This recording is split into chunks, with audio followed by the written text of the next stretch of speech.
Okay, am I audible?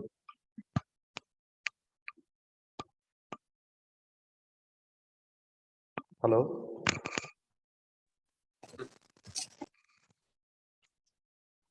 Hello. Good afternoon, sir. Good afternoon. Is my voice clear? Yes, sir. Okay.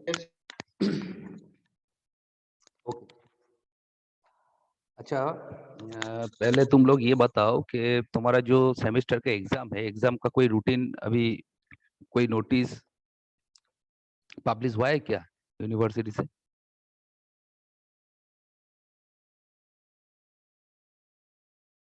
Saurabh, No, sir. अभी तक कोई notice नहीं आया?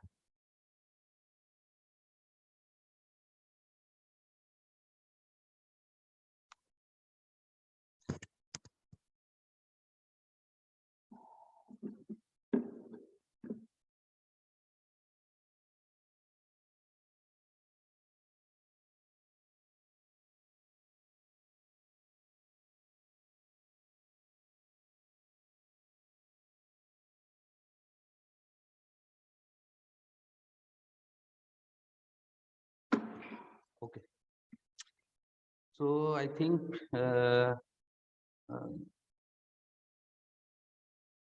पिछले class में शायद हमने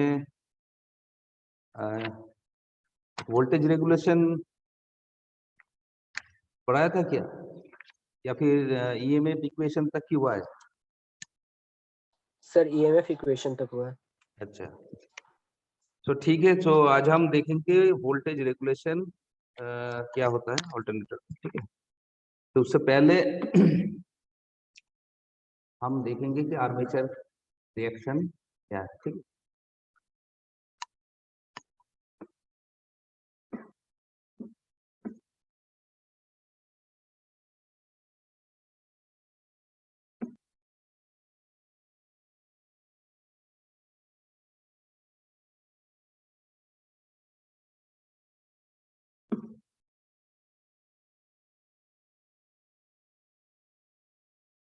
ब्रीफली हम देख लेते हैं आर्मेचर रिएक्शन क्या होता है, ठीक है। सो एक्चुअली देखो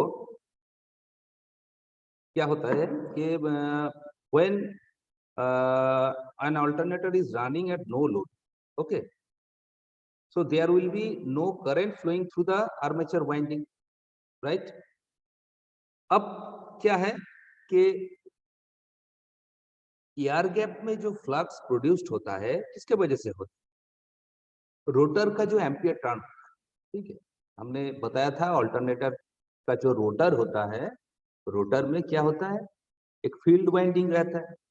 सो फील्ड एक्साइटेशन के वजह से एयर गैप में फील्ड फ्लक्स प्रोड्यूस्ड होता है, ठीक है। Okay, but when the alternator is loaded, देखो जब तक अल्टरनेटर नो लोड में रहता है तब क्या होगा, आर्मेचर मतलब ऊपर वाला स्टेटर में आर्मेचर रहता है, सो आर्मेचर में कोई भी करंट फ्लो नहीं करता है, ठीक है। No current flowing through the armature winding.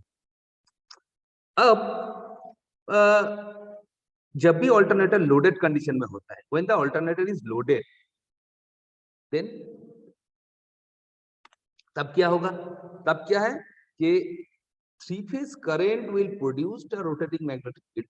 Armature में क्या होता है, थ्री फेज वाइंडिंग रहता है, तो थ्री फेज वाइंडिंग के वजह से क्या होगा, वहां पर एक रोटेटिंग मैग्नेटिक फील्ड प्रोड्यूस्ड होगा।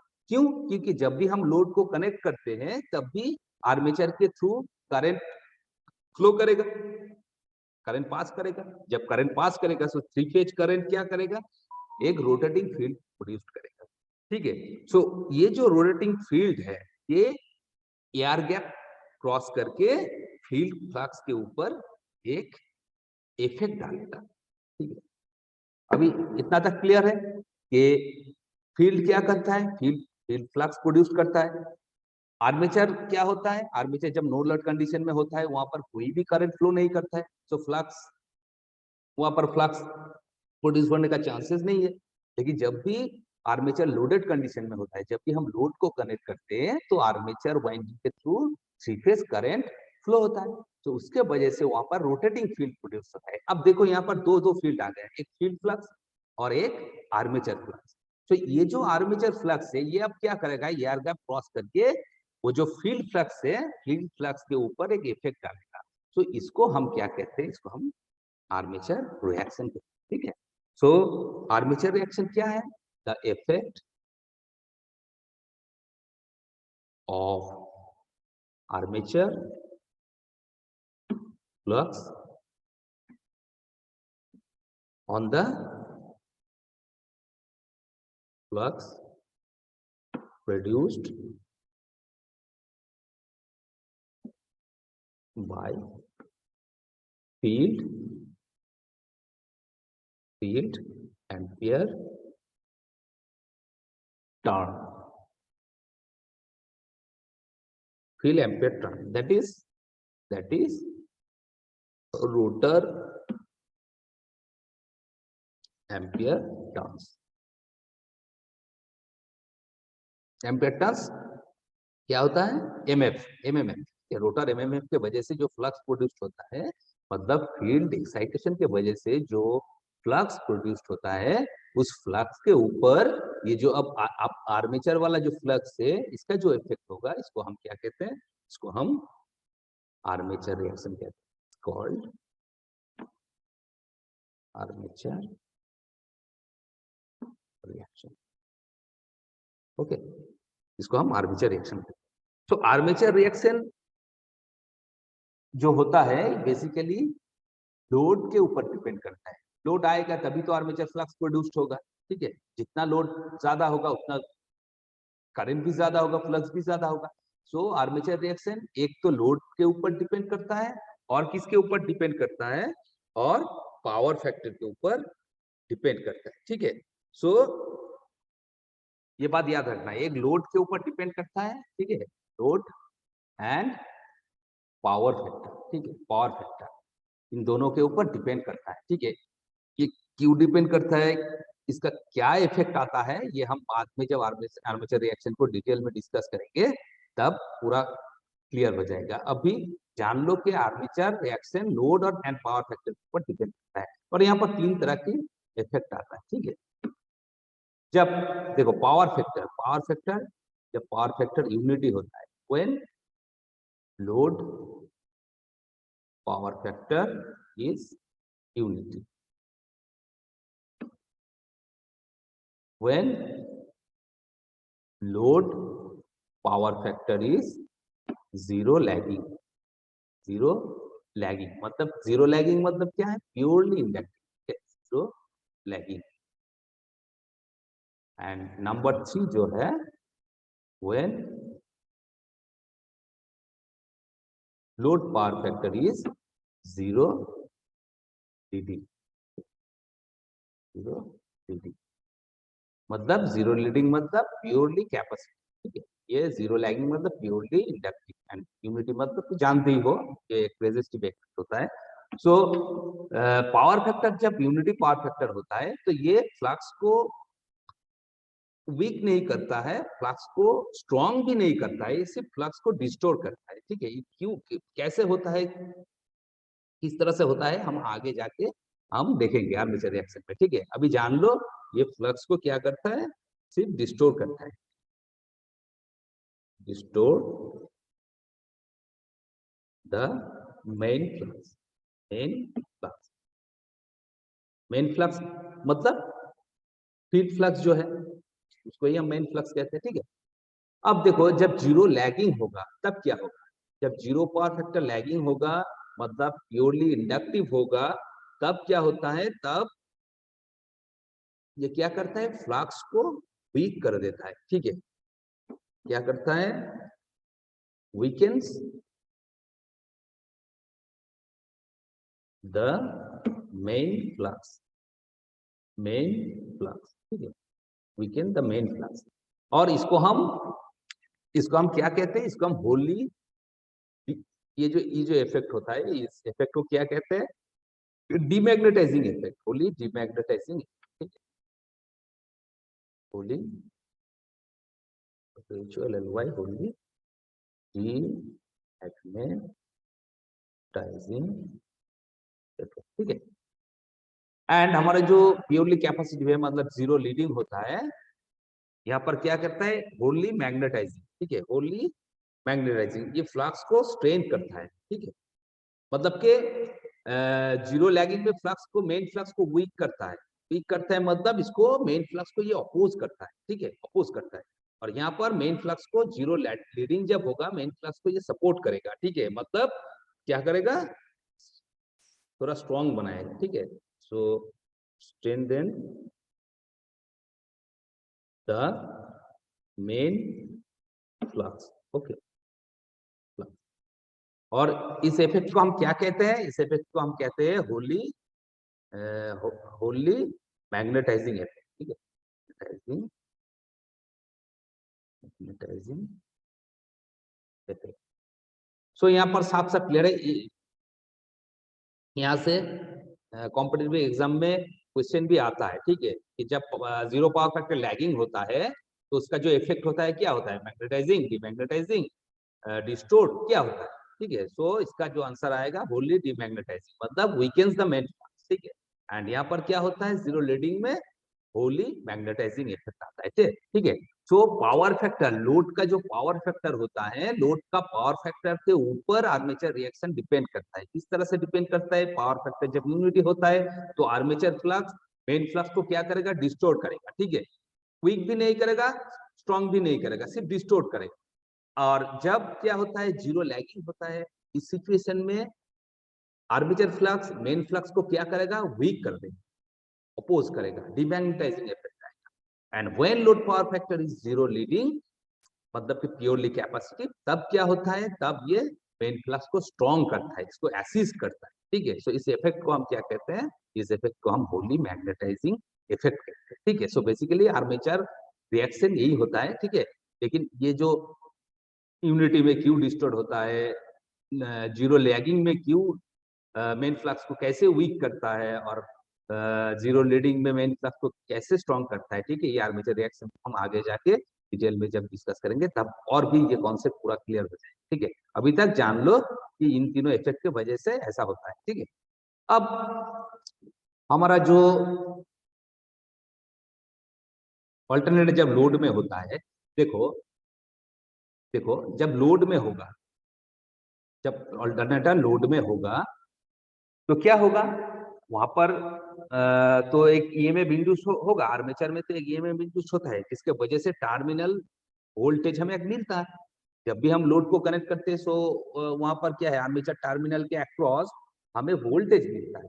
तो वो वोल्टेज किसके ऊपर डिपेंड करेगा, वो वोल्टेज किसके ऊपर डिपेंड करेगा, एक तो आर्मेचर रिएक्शन के ऊपर डिपेंड करता है, क्योंकि आर्मेचर रिएक्शन की वजह से देखो, मेन फ्लक्स अगर वीक होगा तब वोल्टेज थोड़ा कम हो जाएगा, मेन फ्लक्स जब स्ट्रांग होगा वोल्टेज ज्यादा होगा। सो आर्मेचर रिएक्टेंस यहाँ पर इफेक्ट करता है, ठीक है। टर्मिनल वोल्टेज कितना जनरेट होगा, कितना प्रोड्यूस्ड होगा, उसके ऊपर आर्मेचर रिएक्शन डिपेंड करता है। और कौन कौन चीज डिपेंड करता है, alternator on load, okay, alternator on load. So देखते हैं, मान लो कि हम यहाँ पर एक स्टार कनेक्टेड ऑल्टरनेटर ले लेते हैं, स्टार कनेक्टेड ऑल्टरनेटर। बेसिकली ये क्या होता है, स्टार कनेक्टेड ही होता है, ठीक है। क्यों होता है ये तो मैंने पहले ही बताया। सो ये हमारा मान लो एक स्टार कनेक्टेड ऑल्टरनेटर है, के साथ हमने लोड को कनेक्ट कर, और मान लो कि लोड है,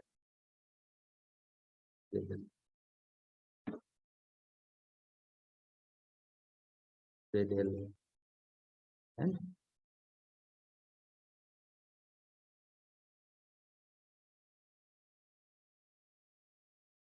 ठीक है, थ्री फेज लोड है। यहाँ पर हमने थ्री फेज लोड को कनेक्ट किया है। सो जब तक हम लोड यहाँ पर अप्लाई नहीं करते तो तब तक क्या है, ये ओपन सर्किट रहेगा, मतलब आर्मेचर का जो तीनों जो फेज है, किसी भी फेज के थ्रू करंट पास नहीं करेगा, कोई भी करंट नहीं होगा, जीरो। जब ओपन होगा तो करंट कैसे यहाँ पर फ्लो करेगा, तो करंट जीरो होगा। लेकिन जब भी हम लोड को कनेक्ट करते हैं तो आर्मेचर वाइंडिंग के थ्रू एक करंट पास होगा जिसको हम IA से डिनोट करते हैं, ठीक है, IA armature current, okay, denote.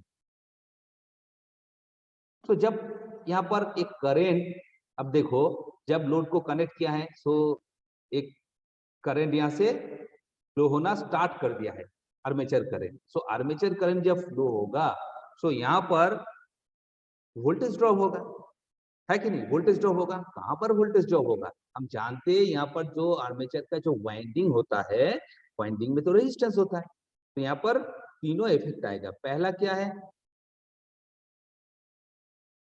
Voltage drop IA RA, okay, where RA क्या होता है? RA is the armature resistance, okay, armature resistance per phase, per phase, हर एक फेज का जो आर्मेचर रेजिस्टेंस होता है वो क्या होता है? एक मिनट, कौन मैसेज कर रहा है?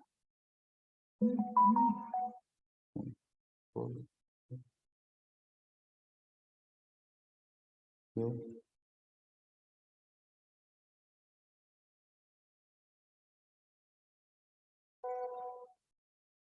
पास, अच्छा तुम लोगों का पासपोर्ट इनकरेक्ट दिखाया था क्या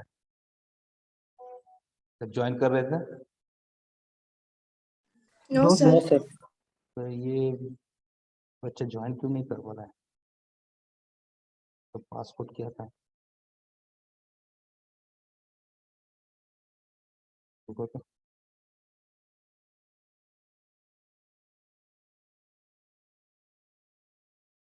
रुक, रुक।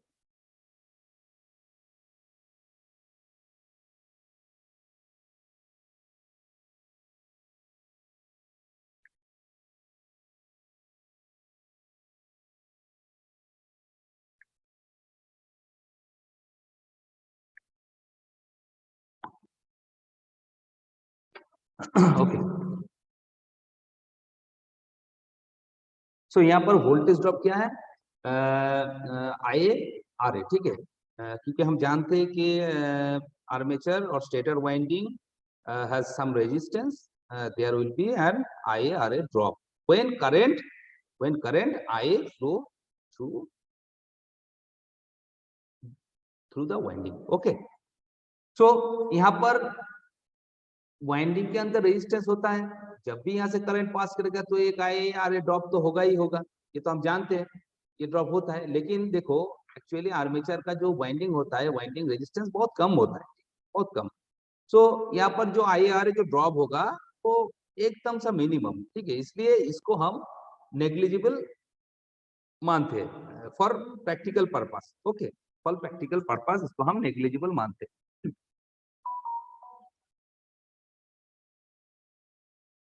ये ज्वाइन क्यों नहीं कर पाता?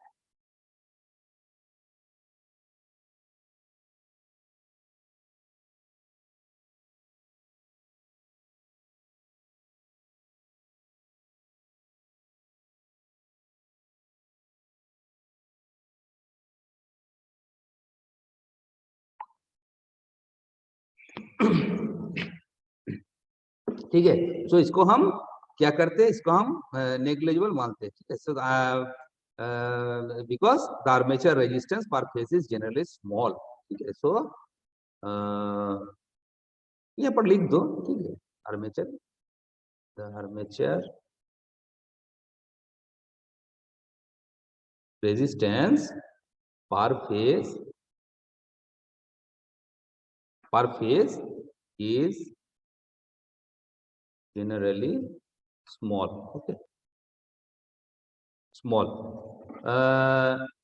ठीक है। so that IARA drop is negligible for all practical purposes.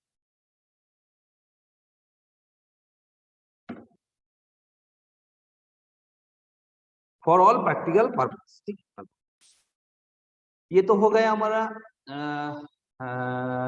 Load load load के वजह से यहाँ पर जो ड्रॉप होता है आईआर ड्रॉप।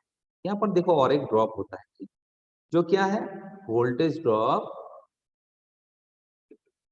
ड्रॉप आई ए एक्सएल। ठीक है, आई ए एक्सएल। ठीक है, where XL is the leakage, XL is the leakage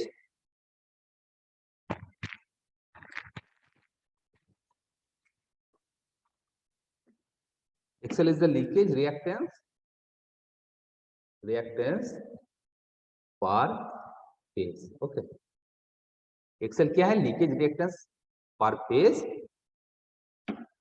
तो एक्चुअली लीकेज रिएक्टेंस होता क्या है, देखो एक्चुअली जब भी आर्मेचर के थ्रू करंट फ्लो होता है तो यहाँ पर हमने क्या बताया, एक रोटेटिंग मैग्नेटिक फील्ड प्रोड्यूस होता है। ठीक है, ये फील्ड एयर गैप पे आके मेन फ्लक्स के ऊपर एक इफेक्ट देता है। ठीक है, लेकिन यहाँ पे कुछ फ्लक्स, यहाँ पे जो रोटेटिंग फील्ड जो प्रोड्यूस होता है यहाँ से एक पार्ट, ठीक है, part of rotating magnetic field क्या होता है, सेम कॉइल के अराउंड रोटेट करता है। ठीक है, so flux is set up, a part of it does not cross the air gap, ये एयर गैप क्रॉस नहीं करता है। ठीक है, इस रोटेटिंग मैग्नेटिक फील्ड के एक पार्ट जो कि एयर गैप को क्रॉस नहीं करता है वो क्या करता है, जो हमारा जो कॉइल होता है, मान लो कि ये कॉइल है। ठीक है, ये कॉइल है, ये कॉइल साइड है। ठीक है, कॉइल साइड, सो इसके अराउंड ही ये रोटेट करता है। ठीक है, इसके अराउंड ही ये रोटेट करता है। ये मान लो कि ये क्या है, ये आर्मेचर कॉइल है। ठीक है, तो ये आर्मेचर कॉइल है, कुछ फ्लक्स इसके अराउंड रोटेट करता है। ठीक है, इसके अराउंड इस तरह से रोटेट करता है, इस तरह से रोटेट करेगा फ्लक्स। तो इसके वजह से यहाँ पर क्या होता है, एक रिएक्टेंस डेवलप हो जाता है, हम जानते हैं। ठीक है, इसके वजह से यहाँ पर एक रिएक्टेंस डेवलप होगा। सो इस रिएक्टेंस को हम क्या कहते हैं, लीकेज रिएक्टेंस कहते हैं। ठीक है, लीकेज रिएक्टेंस। तो लीकेज रिएक्टेंस की वजह से यहाँ पर जो रिएक्टेंस डेवलप हुआ है जिसको हम एक्सेल से डिनोट करते हैं। अब देखो यहाँ पर तो एक रिएक्टेंस आ गया, तो ये जो रिएक्टेंस आ गया इसके वजह से यहाँ पर क्या होगा, यहाँ पर एक वोल्टेज ड्रॉप होगा क्योंकि कॉइल के थ्रू तो करंट फ्लो हो रहा है कि नहीं। तो यहाँ पर एक वोल्टेज ड्रॉप होगा, कौन सा वोल्टेज ड्रॉप, जो कि आई ए एक्सएल है। ठीक है, आई ए एक्सएल के वजह से यहाँ पर एक वोल्टेज, जो वोल्टेज ड्रॉप होगा वो क्या होगा, आई ए इंटू एक्सएल। ठीक है, आई एक्सएल वोल्टेज ड्रॉप होगा। नेक्स्ट क्या है, नेक्स्ट जो है वो हमारा आर्मेचर रिएक्शन। नेक्स्ट क्या है, आर्मेचर रिएक्शन।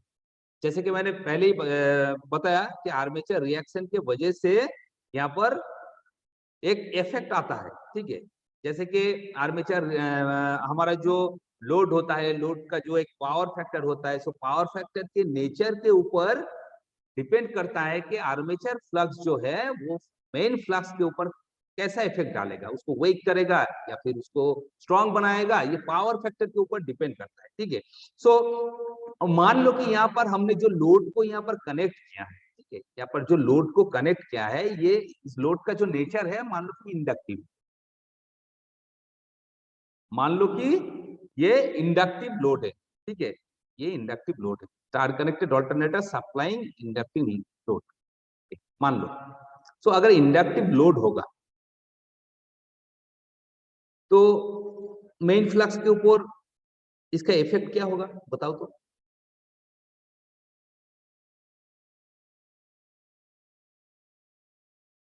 मेन फ्लक्स के ऊपर इसका इफेक्ट क्या होगा, फिर मेन फ्लक्स को वीक करेगा। वीक करेगा, उसको हम क्या कहते हैं, डिमैग्नेटाइजिंग। तो इसके वजह से हमारा जो जेनरेटेड वोल्टेज है, जो आर्मेचर में जो वोल्टेज जनरेट होता है वो रिड्यूस होगा या फिर इंक्रीज करेगा, बताओ।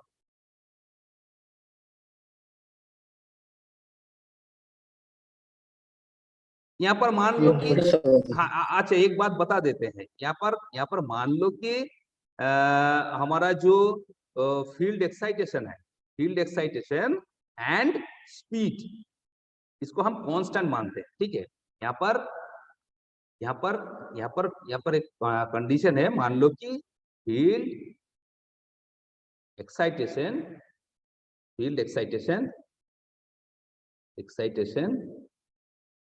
एंड स्पीड बीइंग कांस्टेंट, ठीक है, ये दोनों कांस्टेंट है। तब अगर हम लोड को इंक्रीज करेंगे, और लोड का यहाँ पर नेचर क्या हमने क्या बताया कि ऑल्टरनेटर सप्लाइंग, मान लो कि alternator supplying inductive load, okay, inductive load, that means lagging power, इसका जो पावर फैक्टर होता है वो क्या होता है, लैगिंग पावर फैक्टर, ठीक है। ये लोड ऑल्टरनेटर सप्लाई कर रहा है, ठीक है।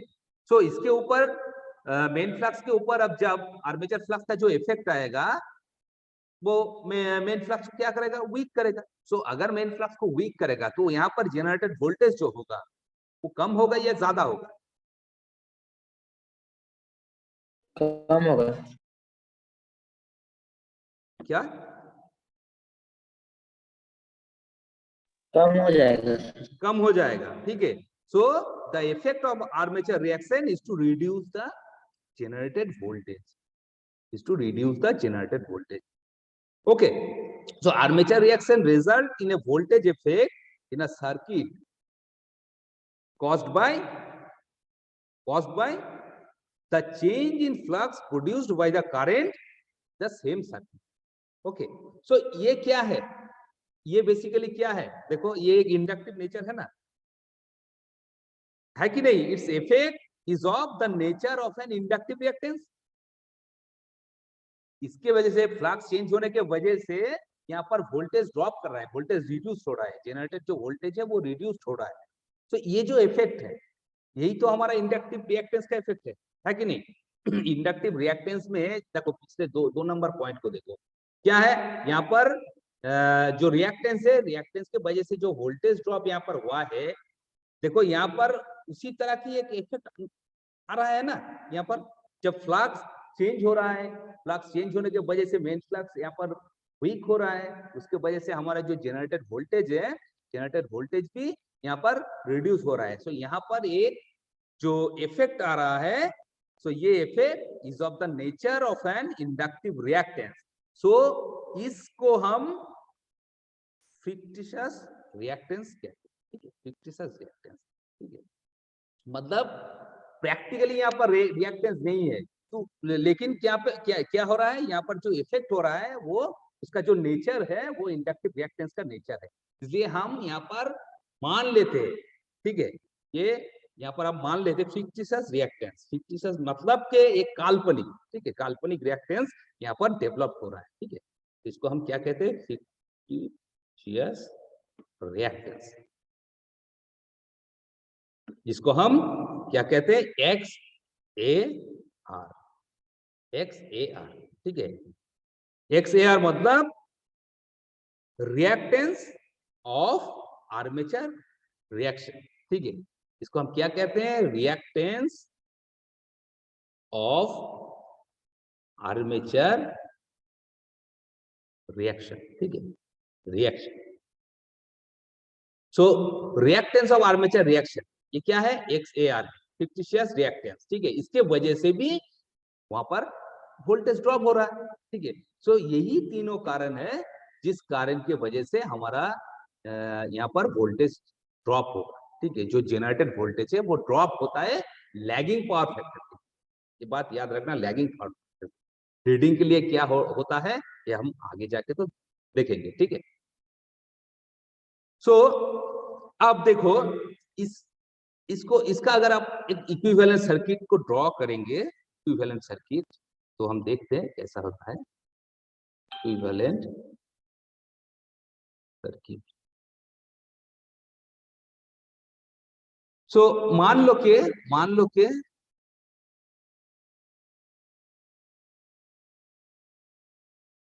ई नॉट। ई नॉट क्या है? ये हमारा no load EMF. No load EMF, जब लोड नहीं है तब जो ईएमएफ जनरेट होता है वो क्या है? No load EMF. ठीक है, नो लोड ईएमएफ। ये क्या है? ये है load induced EMF, load induced EMF, and it is the induced EMF after flowing for armature reaction, ठीक है, and it is equal to, and it is equal to phasor difference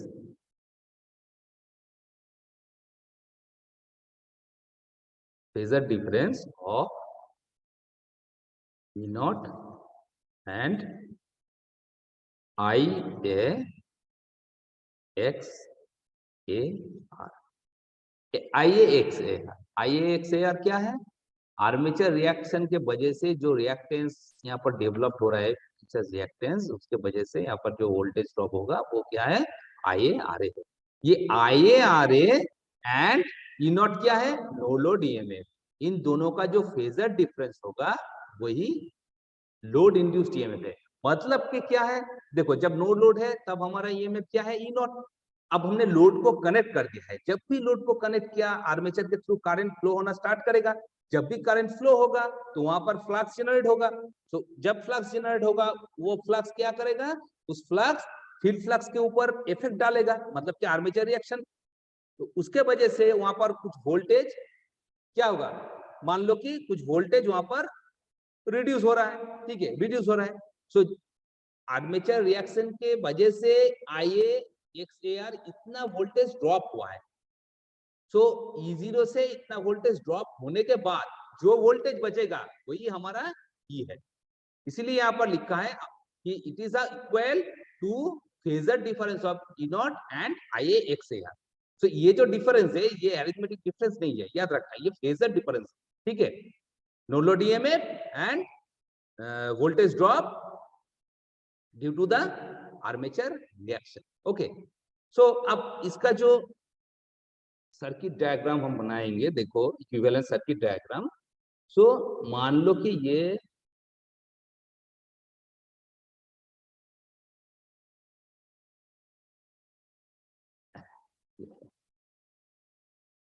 हम यहाँ पर एक सिंगल फेज को consider कर रहे हैं, ठीक है, सिंगल फेज को कंसीडर कर रहे हैं। 3 फेज के लिए ऐसा ही सर्किट बनेगा।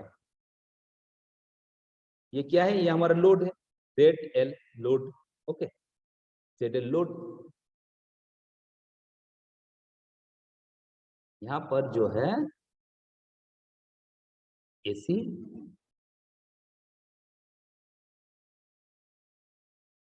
ये क्या है? यही हमारा E नॉट है, मतलब नो लोड आर्मेचर में नो लोड जो ईएमएफ इंड्यूस्ड हो रहा है वो ये है, ठीक है, E नॉट। अब ये वाला जो है ये क्या है? XAR। ये तो एक रिएक्टेंस है, ये भी एक रिएक्टेंस है। रिएक्टेंस को हमने दिखाने के लिए एक इंडक्टर के शेप में दिखाया। तो ये क्या है? ये XAR है। अब देखो यहाँ पे जो वोल्टेज होगा, ये कौन सा वोल्टेज होगा? ये E नॉट है। यहाँ पर करंट फ्लो हो रहा है, कौन सा करंट? IA क्या है? आर्मेचर करंट फ्लो हो रहा है। अब XAR, इस रिएक्टेंस, यहाँ पर एक रिएक्टेंस ड्रॉप होगा जो क्या है? IAXAR। सो इस ड्रॉप यहाँ पर हो रहा है, इसके बाद यहाँ पर जो वोल्टेज होगा वो कौन सा वोल्टेज होगा बताओ तो?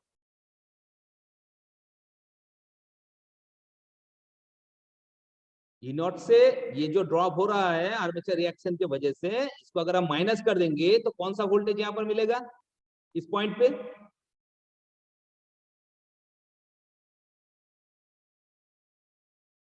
सर ई इंड्यूस मिलेगा। ईएमएफ। वेरी गुड, यहाँ पर ई मिलेगा। ये क्या है? लोड इंड्यूस्ड ईएमएफ है, ठीक है, ई। अब यहाँ पर जो ये रिएक्टेंस दिख रहा है, ये क्या है? ये हमारा लीकेज रिएक्टेंस है। ये देखो यहाँ पर हमने दिखाया लीकेज रिएक्टेंस, ठीक है। लीकेज फ्लक्स की वजह से जो रिएक्टेंस यहाँ पर डेवलप हुआ है वो एक्सेल है। और ये क्या है? ये हमारा आर्मेचर रेजिस्टेंस है, आर आर्मेचर रेजिस्टेंस। अब आईए करंट इसके थ्रू भी तो पास करेगा, और यहाँ पर आईए एक्सेल ड्रॉप होगा, और यहाँ पर क्या होगा? आईए आरए ड्रॉप होगा। इन दो जगह पे ड्रॉप होने के बाद जो वोल्टेज बचेगा वो लोड के अक्रॉस हमें मिलेगा, लोड के अक्रॉस मिलेगा, मतलब के terminal voltage. So terminal voltage क्या है? यहाँ पर V है, ठीक है। सो V क्या है? V is equal to terminal. अभी 1 मिनट बचा है, अगर कट जाएगा तो फिर से 5 मिनट बाद ज्वाइन हो जाए, ठीक है। तो terminal voltage, and it is less than E. It is less than E by voltage drops in XL. यहाँ पर power factor lagging power factor है ना, इसलिए टर्मिनल वोल्टेज लेस होगा। अगर लीडिंग पावर फैक्टर है तो उस टाइम पे ये वोल्टेज इंक्रीज कर जाएगा, मतलब ई से ज्यादा होगा, वो हम देखेंगे, ठीक है, आगे जाके हम देखेंगे। हाँ हेलो।